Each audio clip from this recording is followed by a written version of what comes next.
இங்க இவனோ கல்குவாரியில கல் உடைக்கிற வேலை பார்த்துக்கிட்டு இருக்கான். அதே இடத்துல வேலை செய்ற ஒரு பொண்ண இவனுக்கு ரொம்ப புடிச்சிருக்கு. வண்டியில போம்போதும் சரி, அப்பப்போ இந்த பொண்ணு இவன திரும்பி பார்த்துக்கிட்டே இருக்கு.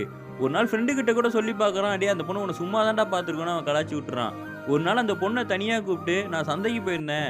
உன்ன பார்த்த உடனே எனக்கு ஆசையா இருந்தது. ஒரு கண்ணாடி வாங்கி உனக்காக வச்சிருக்கேன்னு" சொல்லி எடுத்து குடுக்குறான். அந்த பொண்ணு அத ஆசையா வாங்கிட்டு அங்கருந்து கிளம்பி போறா. ஒரு நாள் அந்த பொண்ணு வேலை பார்த்துட்டு இருக்கும்போது, அவ ஃப்ரெண்ட் வந்து சொல்றா, "அவங்க வீட்ல உன்ன பார்க்க ஆள் வந்திருக்காங்கன்னு" சொல்லி. இந்த பொண்ணு அங்கருந்து கிளம்பி போம்போது, இவனும் போய் அந்த இன்னொரு பொண்ணுகிட்ட கேட்கறான், "எங்க போறான்னு?" சொல்லி. "அதெல்லாம் உன்கிட்ட சொல்ல முடியாதுடான்னு" சொல்லிட்டு போயிடுறா. அடுத்த நாள் இந்த பொண்ணு வேலை பார்த்துட்டு இருக்கும்போது, அந்த கல்குவாரியோட ஓனர் வந்து சண்டை போடுறான். "நேத்து எதுக்கு சொல்லாம கொள்ளாம லீவ் போட்டு போன?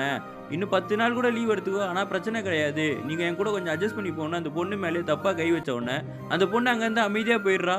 இவனும் எதுவும் கேட்கவே இல்லன்றத அந்த பொண்ணு அவன மொறச்சுக்கிட்டே போறா. இந்த பிரச்சனைனாலயே அந்த பொண்ணு இவன்கிட்ட மூஞ்சி குடுத்து கூட பேச மாட்றா. எந்நேரமும் முறைச்சுக்கிட்டே இருக்கா. அவன் ஏதோ எடுத்துட்டு வந்து குடுத்தா கூட வாங்க மாட்டேங்கிறா. ஒரு நாள் தண்ணி எடுத்துட்டு வந்து நின்னுகிட்டே இருக்கும்போது, தண்ணிய குடிச்சிட்டு தயவுசெய்து இங்கேருந்து போன்னு சொல்லிர்றா. அவன் வாங்கிட்டு வரும்போது அந்த ஓனர் பார்த்துடுறான்.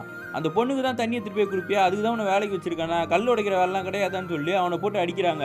நீ எல்லாம் என்ன நேருக்கு நேரா பார்க்கவே கூடாது. தலைய குனிஞ்சுக்கிட்டே இருன்னோனே, இந்த பொண்ணு கல் உடைச்சிட்டே இருந்தவ டென்ஷன் ஆகி வேகமா வந்து அந்த ஓனர போட்டு அடிக்க ஆரம்பிச்சுடுறா. கல் எடுத்து அவன் மண்டைய உடைக்கிற அளவுக்கு போயிடுறா. கீழ இருந்த இவன எழுப்பி விட்டு, தட்டி எல்லாம் விட்டு, இதுக்கப்புறம் நீங்க இருக்க வேணான்னு சொல்லி அவன் கைய பிடிச்சு அங்கருந்து கூட்டு போயிடுறா. அவன் அழுதுகிட்டே சொல்றான், "நான் அன்னைக்கு உனக்காக நின்னுருந்துருக்கணும். என்ன மன்னிச்சிரு.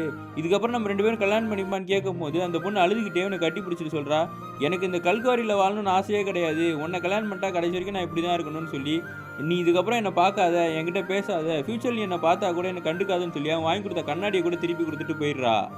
கொஞ்ச நாள் கழிச்சு அந்த பொண்ண மார்க்கெட்ல கல்யாணம் ஆன மாரி அவன் பார்த்துக்கிட்டு இருக்கான். அவன் கல்யாணம் பண்ணதோ வயசான ஒரு ஆளு, ஸ்கூல்ல டீச்சரா இருக்க ஒரு ஆளு. எல்லாரையும் எதிர்த்து நின்னவ, எனக்காக சண்டை போட்டவ, வாழ்க்கையில பயந்துகிட்டு இப்படி வயசான ஆள கல்யாணம் பண்ணிட்டு போறாளேன்னு சொல்லி இவன் பார்த்துக்கிட்டு இருக்கான்.